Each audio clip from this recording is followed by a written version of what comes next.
Hey, it's Clay, and this will be a video chart on ticker symbol GERN. We will take a look at the 30-minute time frame. Real quick, what do I mean by 30-minute in case maybe you're new to charts? Instead of each one of these candlesticks here representing 1 day's worth of price action, which is what you would normally see, each one represents 30 minutes. So while this here may look like several days worth of time, it's actually today's price action broken down into 30-minute time slices. I like to do this time frame. I think it's a good job of telling the quote-unquote story of the price, and then just makes mapping out levels of support and resistance a bit easier to see. I don't mean to state the obvious, but I will anyways. Very nice movement today, not only from the price action perspective, but also you look down here at the volume, and by far the biggest volume this chart has had for quite a while. So a lot of eyeballs on this one. So let's map out some levels of support, and then we can talk areas of resistance. So the first level of support is what I would call the ideal level, meaning if you say, hey Clay, what would make this chart look the absolute strongest going forward? That would be if the price could stay up above this 385 mark. Now, don't get me wrong.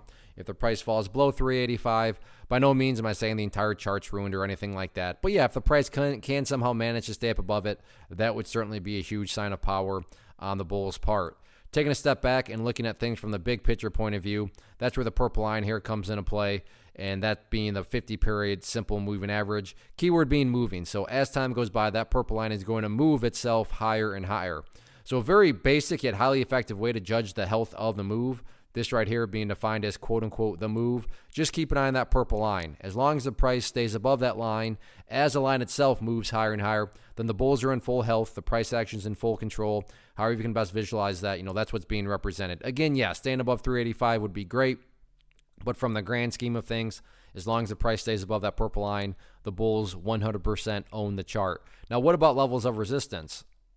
In terms of where the sellers were hanging out at, if you're watching level 2s today, then I'm sure you know exactly where I'm headed with this. But yeah, right up around $4.15 is that level. I realize at one point the price did actually get up above it, but there are other times where the price didn't quite hit it. So I'm just trying to find the middle ground there and split the difference. So we'll call it $4.15 going into tomorrow. All in all, though, no doubt about it, nice move today. And really, as long as the chart keeps on doing what it's been doing, then resistance levels don't matter. What has the chart been doing? Well, it just continues to build higher bases. And as long as higher bases are built, then as you longer-term holders have seen, everything else takes care of itself, including breaking levels of resistance. So focus on chipping away with those higher bases and then sit back and let the chart do its thing.